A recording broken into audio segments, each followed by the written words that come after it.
YouTube channel medical and nurses साहब, आज की क्लास है हमारी एएनएम, जीएनएम और सीएचओ एग्ज़ाम्स के लिए।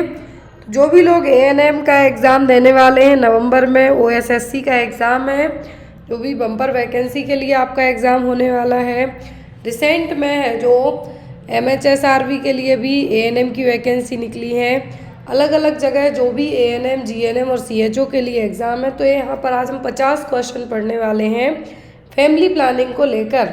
इसमें आपकी फैमिली प्लानिंग मेथड्स इंक्लूड रहेंगी, साथ ही साथ क्या प्रोग्राम्स किए गए हैं, वो सब चीज़ें यहाँ पे आपकी इंक्लूड है जो की जाएंगी। तो यहाँ पर आई होप आपको आज की क्लास अच्छी लगे। 50 एमसीक्यूज हम सॉल्व करने वाले हैं जो आपके अपकमिंग एग्जाम्स के लिए बहुत ही ज़्यादा हेल्पफुल रहेंगे। तो अभी आपकी, जैसा मैंने आपको कहा था कि 2 क्लासेस रहेंगी डेली, तो आपकी स्टार्ट कर दी गई हैं। बीच बीच में आपको एक है जो, यदि आपकी मॉर्निंग में एक क्लास हुई है तो इवनिंग में एएनएम वालों की और जीएनएम वालों की क्लास होगी। बीच में आपको एक थ्योरी बेस्ड कोई भी डिसीज़ पोर्शन है जो 15 से 20 मिनट में समझाया जाएगा, शॉर्ट और अच्छे तरीके से, जो इवन आप एज ए नोट्स के तौर पर भी यूज़ कर सकते हैं उसको, और अपने नॉलेज पर्पज़ से भी यूज़ कर सकते हैं। तो फैमिली प्लानिंग मेथड में हमारा पहला क्वेश्चन है वो आपका ये रहा, जो हर एक एग्ज़ाम में, स्पेशली सीएचओ में और एएनएम में तो बहुत आया है। क्वेश्चन है यहाँ पर, what is the function of copper T? Copper T का क्या फंक्शन है? Stop ovulation of the blastocoel, checks mutation, stop fertilization या फिर stop zygote formation. Family planning में कॉपर टी यूज़ की जाती है। इसका होता है फिर 380 जो कि 10 साल के लिए है, वो भी हम आगे पढ़ेंगे। लेकिन यहाँ पर मेन फंक्शन क्या है, कैसे काम करेगी कॉपर टी? कॉपर टी करेगी फर्टिलाइजेशन को स्टॉप करके। इसके लिए फर्टिलाइजेशन को स्टॉप करके। Next one is test tube baby means. तो टेस्ट ट्यूब बेबी का मतलब क्या है? A baby born when developed in the test tube, ovum fertilized externally and thereafter implanted in the uterus. It is developed through the tissue culture method developed from a non-fertilized egg. Test tube baby का मतलब होगा कि जो fertilisation है, जैसे आपने IVF process पढ़ी है, चैनल पर भी अपडेट की गई, आईवीएफ प्रोसीजर 3 स्टेप से होते हुए गुजरता है, तो वैसे ही टेस्ट ट्यूब बेबी में भी फर्टिलाइजेशन एक्सटर्नली करवाया जाता है। देन आफ्टर जो मटेरियल है, फर्टिलाइज्ड मटेरियल है, उसको यूट्रस में इम्प्लांट कर दिया जाता है। मान लीजिए कुछ प्रॉब्लम है, जिसके फेलोपियन ट्यूब में कुछ प्रॉब्लम है या फिर प्रॉपर एग नहीं रिलीज कर रही हो ओवरी, तो उस टाइम पे प्रोसेस अपनाई जाती है आईवीएफ, टेस्ट ट्यूब बेबी। तो यहाँ पर टेस्ट ट्यूब बेबी का मतलब क्या है कि जो फर्टिलाइजेशन बाहर किया जाए, देन आफ्टर इम्प्लांटेशन कहाँ पे कर दिया जाए? यूट्रस में, तो वो है test tube baby. Next one, the success of birth control program in controlling population growth is dependent on. जो बर्थ कंट्रोल प्रोग्राम है उनकी सक्सेस रेट है जो किस बात पे डिपेंड करेगी? जो जनता बढ़ रही है, कंट्रोलिंग द पॉपुलेशन ग्रोथ, जो बढ़ी हुई जनता की ग्रोथ को रोकने के लिए बर्थ कंट्रोल प्रोग्राम्स अपनाए गए हैं, फैमिली प्लानिंग प्रोग्राम्स लाया गया है, मेथड्स लाई गई हैं नई नई। तो यहाँ पर किस चीज़ पे डिपेंड करेगी? ट्यूबेक्टोमी पर, यूज़ ऑफ कॉन्ट्रासेप्टिव, बेसेक्टोमी या फिर accessibility of the above by the people. तो यहाँ पर जितनी भी बर्थ कंट्रोल मेथड है, भारत सरकार कोई सी भी मेथड चला दे, लेकिन वो डिपेंड करता है जनता पर। ट्यूबेक्टोमी इंडिया में सबसे कॉमन स्टरलाइजेशन मेथड है, वो क्या है? ट्यूबेक्टोमी। मेल कभी भी बेसेक्टोमी रेयर केस में कराते हैं, लेकिन फीमेल ट्यूबेक्टोमी कराती हैं। आप यदि गांव में जाइए, कहीं सर्वे कीजिए, 1000 जनता में आपको 1000 फीमेल पे यदि आप स्टडी करेंगे ट्यूबेक्टोमी और वेसेक्टोमी को लेके, तो वहाँ पर 10 मेल ने वेसेक्टोमी कराई होगी, 500 फीमेल ने। इस तरीके से जो रेशियो निकल के आता है वो है। तो यहाँ पर बर्थ कंट्रोल प्रोग्राम के तहत किस बात पर डिपेंड करेगा? ना तो ट्यूबेक्टोमी पर, ना कॉन्ट्रासेप्टिव मेथड पर, ना वेसेक्टोमी पर। ये डिपेंड करेगा कि जो वेसेक्टोमी करा रहा है, कॉन्ट्रासेप्टिव मेथड ले रहा है, ट्यूबेक्टोमी ले रहा है, ये उस चीज़ को एक्सेप्ट कर पा रहे हैं या नहीं, ये उस चीज़ को एक्सेप्ट कर पा रहे हैं या नहीं, उस चीज़ पे डिपेंड करेगा। तो यहाँ पर आपका आंसर क्या होगा? Acceptability of the above by the people, कि जितनी भी जो बर्थ कंट्रोल मेथड है डिपेंड करेंगे कि लोग उस चीज़ को एक्सेप्ट करते हैं या नहीं, अपनाते हैं या नहीं, उस बात पर। ऐसे तो सरकार ने कई मेथड चला दी, 2 बच्चे से ज़्यादा होंगे, कहीं गवर्नमेंट जॉब में प्रमोशन नहीं होंगे, कहीं ये कहीं वो, लेकिन ऐसा होता कुछ नहीं है। Next one, which of the following is tested by the technique of amniocentesis. तो एमनियोसेंथेसिस टेक्निक यदि अपनाई जाती है, एमनियोसेंथेसिस में क्या किया जाएगा, एमनियोटिक फ्लूइड को बाहर निकाल के टेस्टिंग की जाएगी। और टेस्टिंग से किस चीज़ के लिए टेस्टिंग करेंगे आप?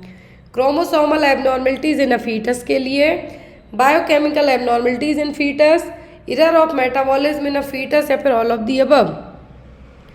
एमनियोसेंथेसिस, एमनियोटिक फ्लूइड एस्पिरेट किया जाएगा, चेक किया जाएगा कि जो कुछ क्रोमोसोमल एबनॉर्मलिटी तो डेवलप नहीं हो रही हैं बच्चे में, कुछ बायोकेमिकल एबनॉर्मलिटीज़ तो नहीं है, या फिर मेटाबॉलिक एरर डेवलप तो नहीं हो रहे हैं।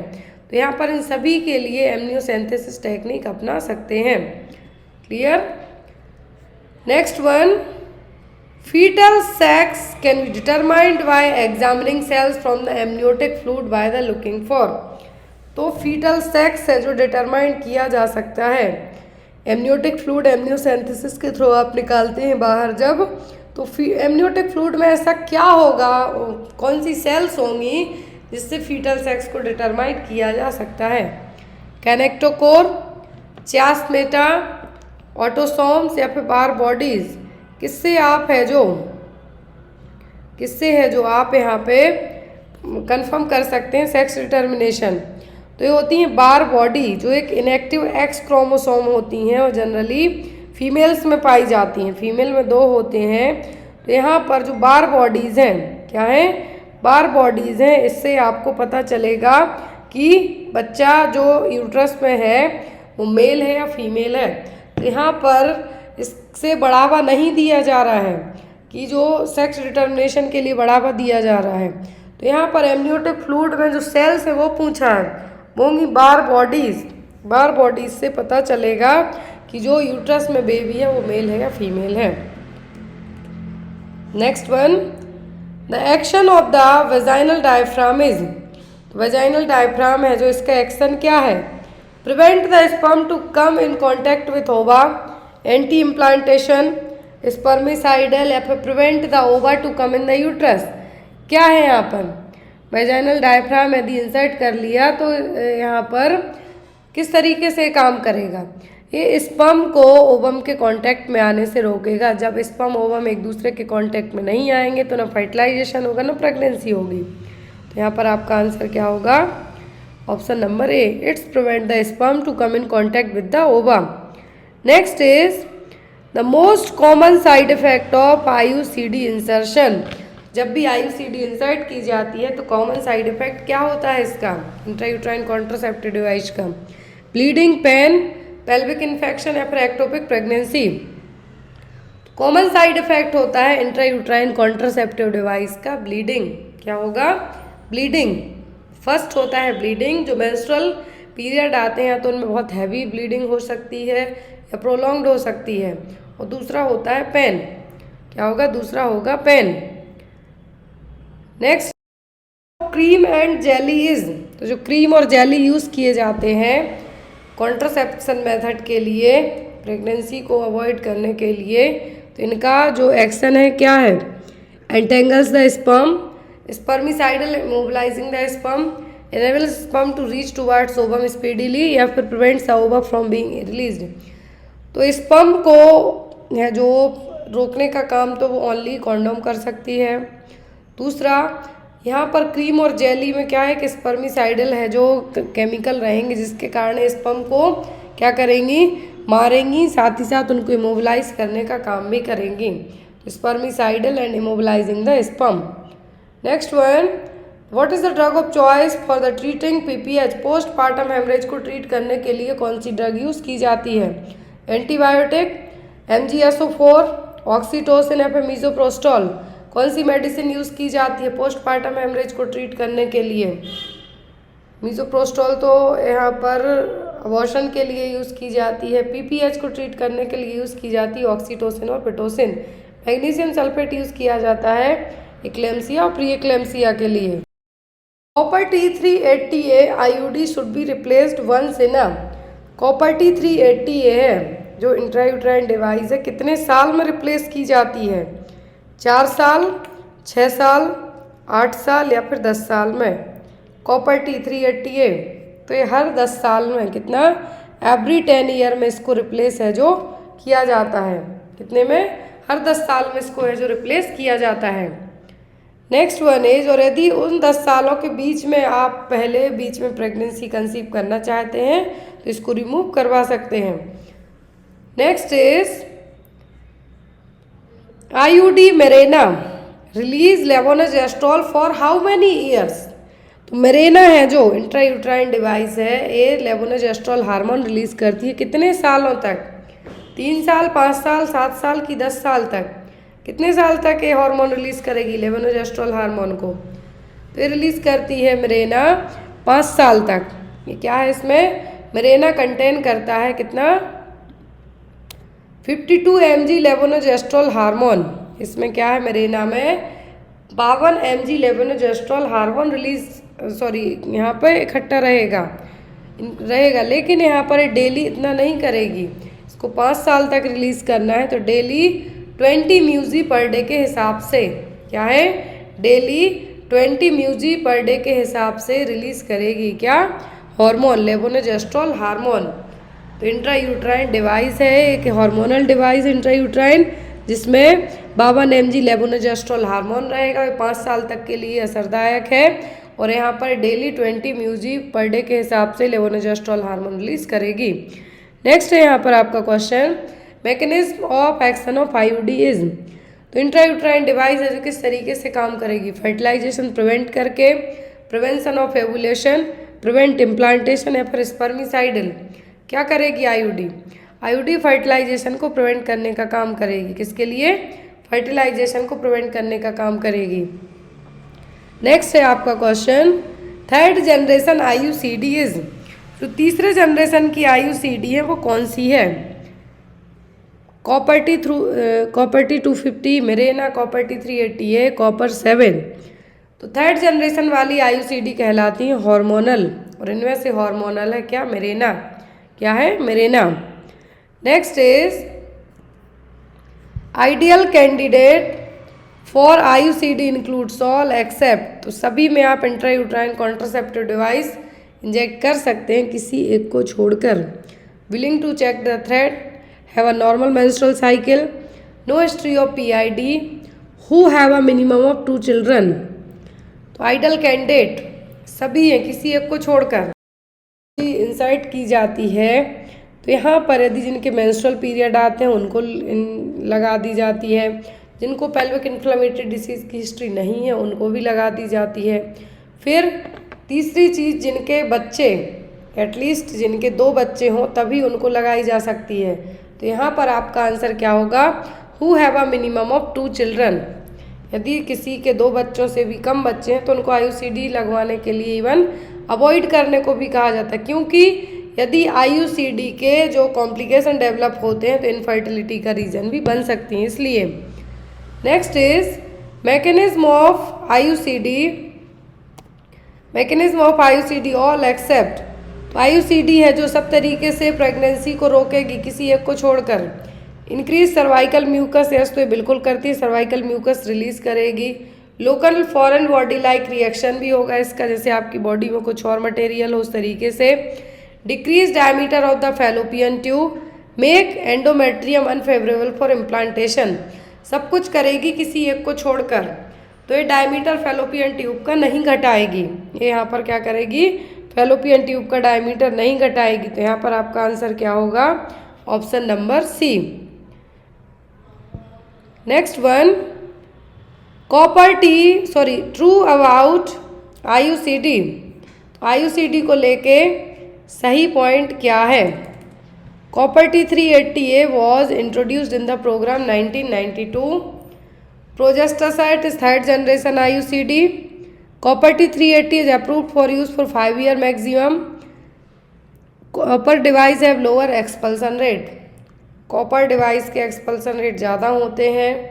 कॉपर T380 ये 10 साल के लिए लगाई जाती है। और यहाँ पर जो प्रोजेस्टासाइड है 3rd जनरेशन IUCD है। तो ये सही है क्योंकि इसमें प्रोजेस्टेरॉन हार्मोन जितनी भी हार्मोनल है वो 3rd जनरेशन में आती हैं इसलिए। Next one, true statement about Nova T. Nova T यहाँ पर क्या है? Effective for 10 year, silver core, more copper content, more chances of perforation. सही क्या है नोवाटी को लेके? तो नोवाटी है कॉपर T200 के बराबर ही काम करेगी। तो यहाँ पर इसका जो सही स्टेटमेंट क्या है? Silver core.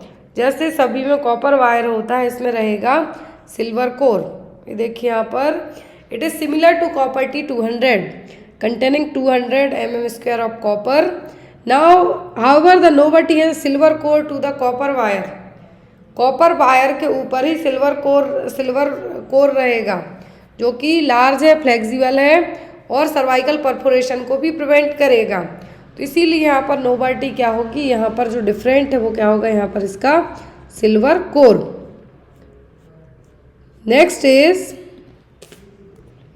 All of the following are the advantage of 3rd generation IUCD except. तीसरी जनरेशन है जो IUCD की, मतलब हार्मोनल हो गई, कॉपर टी है जो।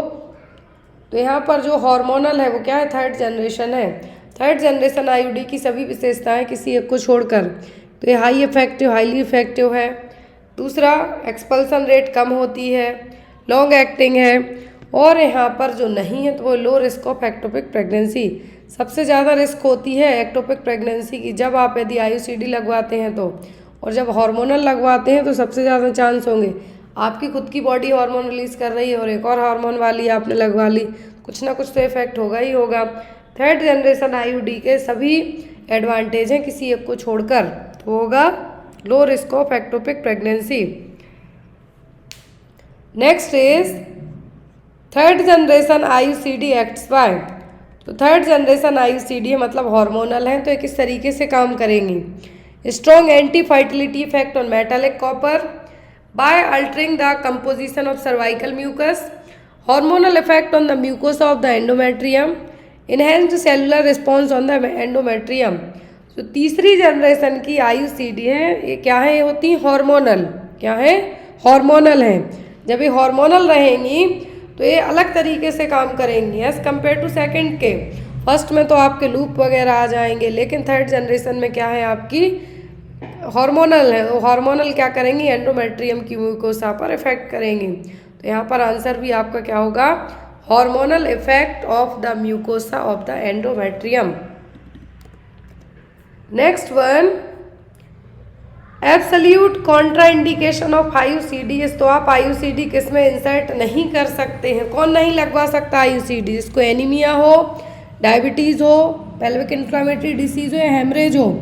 लगा तो इन चारों केस में नहीं सकते आप, चारों केस में IUCD नहीं लगा सकते, लेकिन एब्सोल्यूट मतलब इन चार में से एक ऐसा है जिसको लगा ही नहीं सकते, तो होगा पेल्विक इन्फ्लामेटरी डिसीज। क्या होगी? Pelvic inflammatory disease. Pelvic inflammatory disease वाले को आप IUCD इंसर्ट नहीं कर सकते हैं क्योंकि इनमें ऑलरेडी IUCD के कारण क्या होगा? रिस्क रहता है इन्फेक्शन होने का, और यदि ऑलरेडी पहले से ही और लगा दी तो मरीज की जान भी कभी कभी जा सकती है। इतना हाईली इन्फेक्शन स्प्रेड आउट होता है पूरे इंटरनल ऑर्गन्स में। Next is multiload device refers to. तो जो मल्टीलोड डिवाइस है किस जनरेशन की? 1st, 2nd, ओरल कॉन्ट्रासेप्टिव या फिर बैरियर कॉन्ट्रासेप्टिव। तो बैरियर में आपके आएंगे स्पंज, कॉन्डोम, ओरल में पिल्स आएंगी 1st और 2nd। तो जो 1st में आपके लूप आएंगे, लेकिन यहाँ पर क्या होगी? 2nd जनरेशन में कंसीडर की जाएगी। Next is all are true about centchroman except. Centchroman को लेके सभी चीज़ें सही हैं किसी एक को छोड़कर। Centchroman is a non steroidal contraceptive based has been developed in India. It is useful for female with PCOD। Failure rate of centchroman 1.83 to 2.84 पर HWY। तो यहाँ पर PCOD के लिए सेंट्रोक्रोम यूज़ नहीं की जाती है। सेंट्रोक्रोम है नॉन हार्मोनल पिल है जो twice a week for first 3 months and once a week thereafter. Chhaya, आप सेंट्रोक्रोमन याद नाम ना रहे याद, छाया नाम से याद रखिए। गवर्नमेंट में फ्री सप्लाई है, this is not for sale.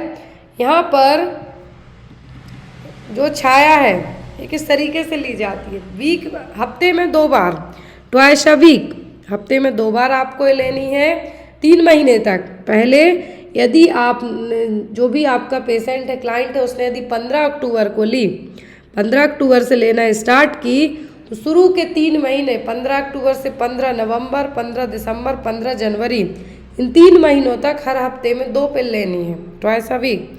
लेकिन जब 3 महीने से ज़्यादा हो जाए तब आपको हफ्ते में 1 बार बस पिल लेनी है। नेक्स्ट वन,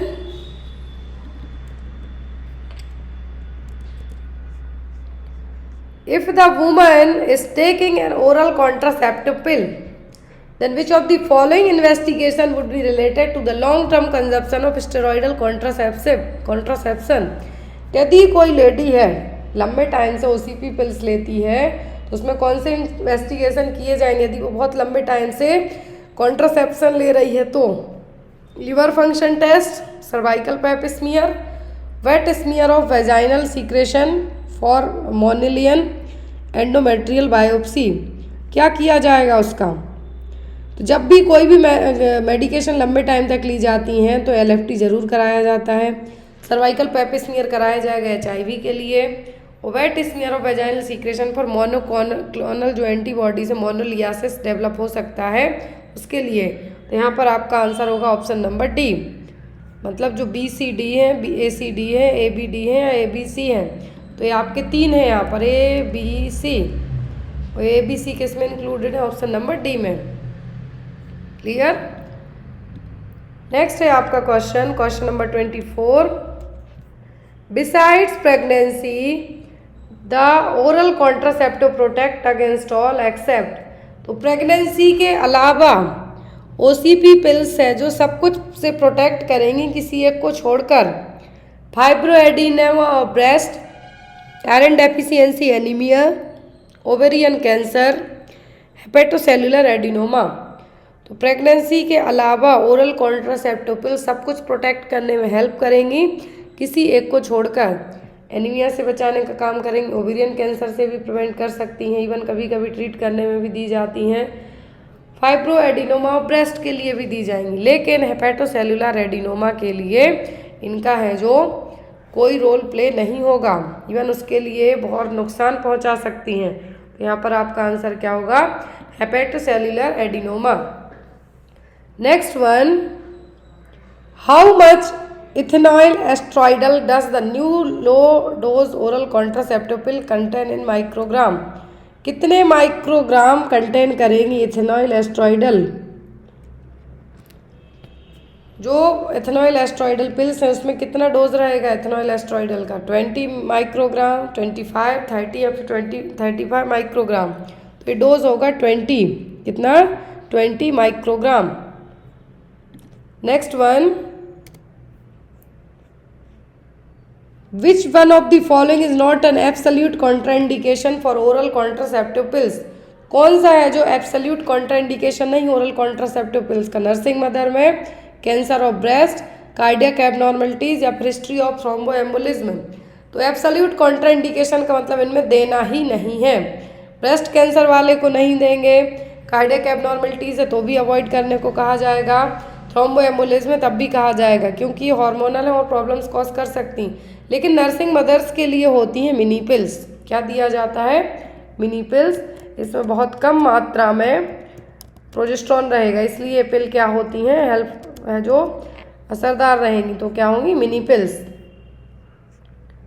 लेकिन यहाँ पर एब्सोल्यूट कॉन्ट्राइंडिकेशन में इनको कंसीडर नहीं किया जाए क्योंकि इनको मिनी पिल्स दे सकते हैं जो भी एक तरीके की ओरल कॉन्ट्रासेप्टिव पिल्स की तरह काम करेगी।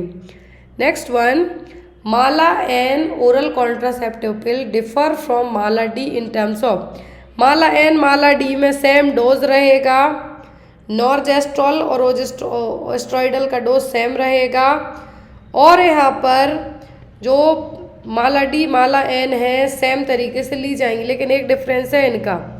क्या है वो होगा सप्लाइड फ्री ऑफ कॉस्ट। क्या है? माला एन OCP पिल है जो अलग है माला डी से। किस तरीके से? क्योंकि ये फ्री सप्लाई ऑफ कॉस्ट है। माला डी को है जो मार्केट में मिल जाएगी आपको, लेकिन माला एन है जो फ्री ऑफ कॉस्ट है। हर एक जो गवर्नमेंट हॉस्पिटल है, CSC है, PSC, सब जगह अवेलेबल हो जाएगी। नेक्स्ट वन,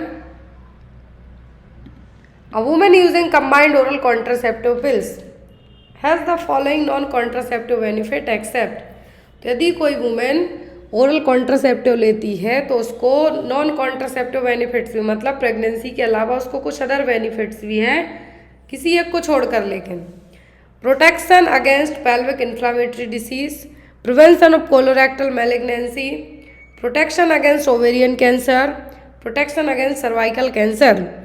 तो यहाँ पर कंबाइंड ओरल कॉन्ट्रासेप्टिव पिल्स से नॉन कॉन्ट्रासेप्शन वाले, मतलब नॉन प्रेगनेंसी वाले आपको बेनिफिट भी हो रहे हैं किसी एक को छोड़कर। तो वो होगा सर्वाइकल कैंसर है, आपको सर्वाइकल कैंसर से नहीं बचा सकती है। Next one, question number 29, women on combined OCP forget taking them on 2 successive dose, next line of management is. यदि कोई लेडीज ओरल कॉन्ट्रासेप्टिव पिल लेती है तो उसके 2 डोज वो भूल गई है, लेना भूल गई है, नेक्स्ट मैनेजमेंट क्या होगा? Continue next pill next day onward, take 3 pills the next day, then shift to 1 pill per day, shift to barrier method of contraception, take 2 pills each rest of cycle. यदि आप 2 dose भूल गई हैं, next आप क्या management बताएंगे? तो next आप यहाँ पर उसको यही एडवाइस करेंगे कि आप सबसे पहले बैरियर मेथड अपनाइए, या तो आप कॉन्डोम यूज़ कर सकते हैं, वेजाइनल स्पंज यूज़ कर सकते हैं। आफ्टर दैट नेक्स्ट होगा कि जो नेक्स्ट आपकी पिल लेते हैं आप उनको कंटिन्यू करें। तो लेकिन यहाँ पर दोनों ऑप्शन में है, तो आप क्या करवाएंगे? सबसे पहले आप जो नेक्स्ट लाइन मैनेजमेंट की बात की गई, आफ्टर दैट क्या करेंगे? तो आफ्टर दैट आप प्रेगनेंसी होने से बचाने के लिए सबसे पहले बैरियर मेथड यूज़ करने को कहेंगे, मैकेनिकल और बैरियर मेथड। देन आफ्टर आप यहाँ पर कहेंगे कि जो आपकी नेक्स्ट पिल है नेक्स्ट डे ले लीजिए। तो यहाँ पर आपका आंसर क्या होगा? Shift to barrier method of contraception, क्योंकि नेक्स्ट लाइन मैनेजमेंट पूछा है इसलिए। Next one, oral contraceptive causes. तो ओरल कॉन्ट्रासेप्शन से क्या हो सकता है? Monilial vaginitis, pituitary vaginitis, cancer of uterus या फिर ओवेरियन सिस्ट।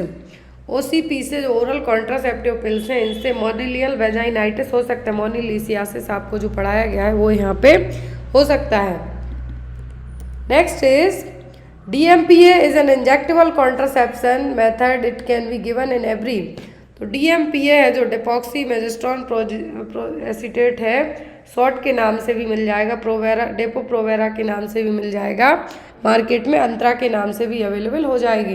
गवर्नमेंट में अंतरा के नाम से है स्कीम। कितने टाइम में इसको इंजेक्ट किया जाता है? 3 महीने, 2 महीने, 1 महीने या फिर 3 साल में। शॉर्ट के नाम से भी है, तो हर 3 महीने में इंट्रामस्कुलरली इसका इंजेक्शन लगता है। ये क्या है? यहाँ पर इंजेक्टेबल कॉन्ट्रासेप्टिव मेथड है, हर 3 महीने में इसको इंजेक्शन है जो लगवाया जाता है। Next one is which of the following is not a family planning commodity. तो इनमें से फैमिली प्लानिंग कमोडिटी कौन सी नहीं है? Injectable contraception, condom, silver T, emergency contraceptive पिल। क्या है जो यहाँ पर नहीं है? कॉन्ट्रासेप्शन है इंजेक्टेबल में तो DMPA हो गया आपका, कॉन्डोम है, कॉपर टी है, इमरजेंसी कॉन्ट्रासेप्टिव पिल में आई पिल आ जाएगी, लेकिन सिल्वर टी नहीं रहेगी। Next, what is the name of the mucus layer covering inside of uterus. तो म्यूकस की लेयर है यूट्रस की अंदर वाली, वो क्या है? मायोमेट्रियम, पेरीमेट्रियम, एंडोमेट्रियम, कौन सी लेयर है? मायोकार्डियम तो हार्ट की है, हार्ट की कवरिंग लेयर है। पेरीमेट्रियम, एंडोमेट्रियम की मायोमेट्रियम, 3 लेयर्स होती हैं यूट्रस की। तो यहाँ पर कौन सी लेयर है वो? तो वो है आपकी एंडोमेट्रियम। क्या है? एंडोमेट्रियम। म्यूकस लेयर है कवरिंग इनसाइड ऑफ यूट्रस, तो क्या है यहाँ पर? एंडोमेट्रियम। मायोमेट्रियम क्या है यहाँ पर? मस्कुलर लेयर है, और आउटर लेयर है जो कि एपिथेलियल टिश्यू के मिलके बनी हुई होती है, कहलाती है पेरीमेट्रियम। यहाँ पर पेरीमेट्रियम क्या है आपकी? Outer layer. पेरिमेट्रियम क्या है? आउटर लेयर, जो कि एपिथेलियल सेल से मिलके बनती है। फिर आपकी आती है मायोमेट्रियम। मायोमेट्रियम है यहाँ पर मिडिल लेयर है, और यहाँ पर ये मिडिल लेयर क्या करेगी? मिडिल लेयर बनती है किससे? मसल से। फिर है यहाँ पर आपकी एंडोमेट्रियम, ये है आपकी इनर लेयर। इनर लेयर एक कौन सी है? ये बनेगी आपकी फंक्शनल सुपरफिशियल, और जो एक तरीके से हमें कह सकते हैं यहाँ पर इंटरनल जो लेयर है, सबसे इनर लेयर है, तो ये किससे बनेगी? म्यूकस लेयर है। तो यहाँ पर आपका आंसर क्या होगा? Endometrium. Next one, when was the Bhore committee was appointed in India? तो भारत में वोर कमेटी कब लाई गई थी? 2020, 1990, 2014 या फिर 1943 में? वोर कमेटी भारत में अपॉइंट की गई थी 1943 में। कब? 1943 में। नेक्स्ट वन है सर जोसेफ वोर, इसके चेयरमैन थे।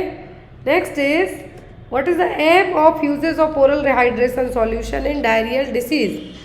डायरियल डिसीज मैनेजमेंट में जो ORS है, ये क्यों दिया जाता है? Prevent weight loss, prevent the infection, prevent from vomiting या प्रिवेंट द डिहाइड्रेशन। ORS के कंटेंट कंपोजिशन आपको पूछा जाता है, ऑस्मोलैरिटी पूछी जाती है। ORS है जो क्यों दिया जाता है? डिहाइड्रेशन से प्रिवेंट करने के लिए। मेन एम क्या होता है? Prevent from the dehydration. और 24 घंटे से ज़्यादा का ORS घोल यूज़ नहीं किया जाता है, इसको डिस्कार्ड कर दिया जाता है। नेक्स्ट क्वेश्चन आपका, what is the frequency of taking census in India? तो भारत में जनगणना कब होती है? 1 in 5 year, yearly once, 1 in 2 year, 1 in 10 year। सबको पता है भारत में जनगणना होती है हर 10 साल में। एक बहुत इंपॉर्टेंट क्वेश्चन है, यहाँ पे मैं उसको ऐड कर देती हूँ। इंडिया का है जो बिहार राज्य, जो इंडिया का बिहार स्टेट है, बिहार है जो फर्स्ट स्टेट बन गया है इसके लिए, जिसने कास्ट को लेके कास्ट सेंसस है जो कंडक्ट किया है रिसेंट में 2023 में। कास्ट सेंसस कंडक्ट किया है किसने? बिहार ने। वो भारत का पहला ऐसा राज्य है जिसने जातिगत जनगणना की है। Next is which laboratory test helps to identify the gout? तो गट को आइडेंटिफाई करने के लिए कौन सा लेबोरेटरी टेस्ट परफॉर्म किया जाता है? Serum, calcium, uric acid, potassium या फिर फॉस्फोरस? तो गट में क्या होगा? यूरिक एसिड अक्यूमुलेट हो जाता है जॉइंट्स में, उसी यूरिक एसिड को टेस्ट किया जाएगा कि कितना क्या है आपके ब्लड में। तो उसके लिए टेस्ट कौन सा होगा? Uric acid test. और इसके लिए जो गट के लिए जो ड्रग ऑफ चॉइस होती है एलोप्यूरिनॉल। क्या है? DOC है, allopurinol. Next one is what is the chronic diffuse inflammation and degeneration in the connective tissue? यदि कनेक्टिव टिश्यू में डिजनरेशन हो रहा है, इन्फ्लामेशन हो रहा है, तो ये क्या है? एनक्लोसिंग, रूमेटिक अर्थराइटिस, ऑस्टियोआर्थराइटिस या पॉलीआर्थराइटिस क्या कहलाएगा? यदि कनेक्टिव टिश्यूज का डिजनरेशन भी हो रहा है तो ये कहलाएगा रूमेटिक अर्थराइटिस। क्या है? Rheumatic arthritis. Next one is drug of choice for the patient with cerebral oedema is? Cerebral oedema वाले मरीज में कौन सी मेडिसिन आप देंगे? Loop diuretics, osmotic diuretics, beta blocker या फिर कैल्शियम चैनल ब्लॉकर? वो देंगे आप ऑस्मोटिक डायरेटिक, और मोस्टली यूज़ की जाती है मैनिटॉल। क्या किया जाता है? Mannitol. Next one, what is the conversion of one type of mature cells into another type of cell? यदि एक सेल दूसरी सेल्स में कन्वर्ट हो जाए तो क्या कहलाएगा? हाइपरप्लासिया, एनाप्लासिया, डिस्प्लासिया की मेटाप्लासिया? ये हमने एक दिन और एक क्वेश्चन पढ़ा था, सेम क्वेश्चन था, conversion of one type of mature cell into another type, तो ये कहलाएगा आपका मेटाप्लासिया। क्या है? Metaplasia. Next is which of the following parts of the ear will be affected by otitis media? यदि otitis media मतलब middle ear infection हुआ है, कौन सा पार्ट अफेक्ट होगा? Eustachian tube, mastoid bone, pinna, earlobe, labyrinth, stapes या फिर tympanic membrane and mastoid. तो यूस्टेचियन ट्यूब, ओटाइटिस मीडिया में अफेक्ट क्या होगा, यूस्टेचियन ट्यूब और मास्टॉइड बोन। लेबिरेंथ तो इनर ईयर में चला जाएगा।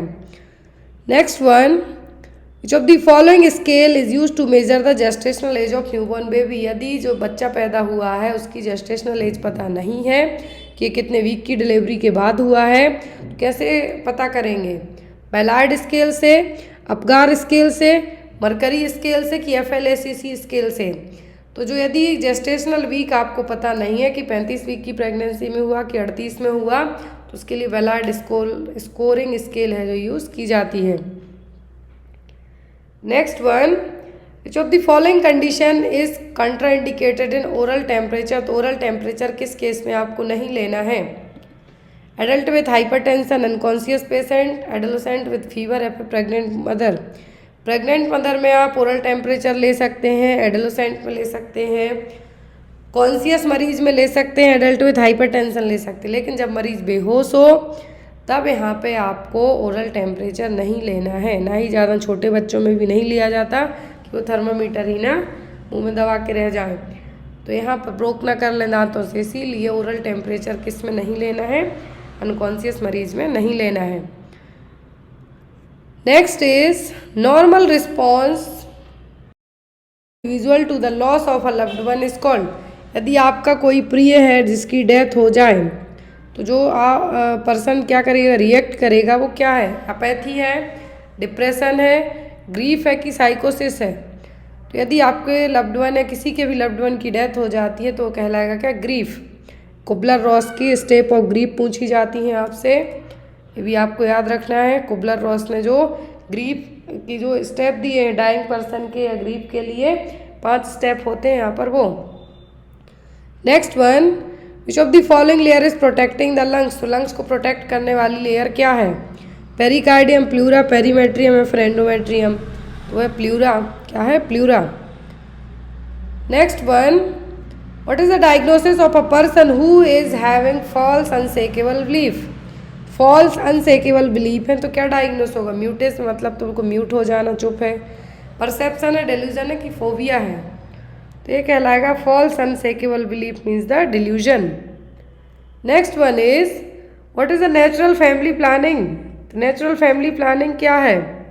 Having sexual intercourse irrespective of any period, not having sexual intercourse at any time, having sexual intercourse with the help of contraceptive, not having sexual intercourse on particular days when woman is fertile. तो यहाँ पर आप यदि intercourse नहीं करते तो एब्सिस्टेंस है, natural family planning method में आएगा, लेकिन यहाँ पर कंसीडर नहीं किया जाएगा। यहाँ पर अकॉर्डिंग टू ऑप्शन के जो कंसीडर किया जाएगा, जो फर्टाइल पीरियड हो उसमें इंटरकोर्स ना करें। फर्टाइल पीरियड में ओवर रिलीज होगा, इंटरकोर्स किया, स्पर्म ने ओवा को फर्टिलाइज कर दिया, तो यहाँ पर उस टाइम पे इंटरकोर्स नहीं करना, तो क्या है यहाँ पर? नेचुरल फैमिली प्लानिंग मेथड है। Next one, which cells are destroyed by HIV। तो HIV में कौन सी सेल्स का डिस्ट्रक्शन होता है? Helper cell, K helper cell, T helper cell या फिर Y हेल्पर सेल्स का?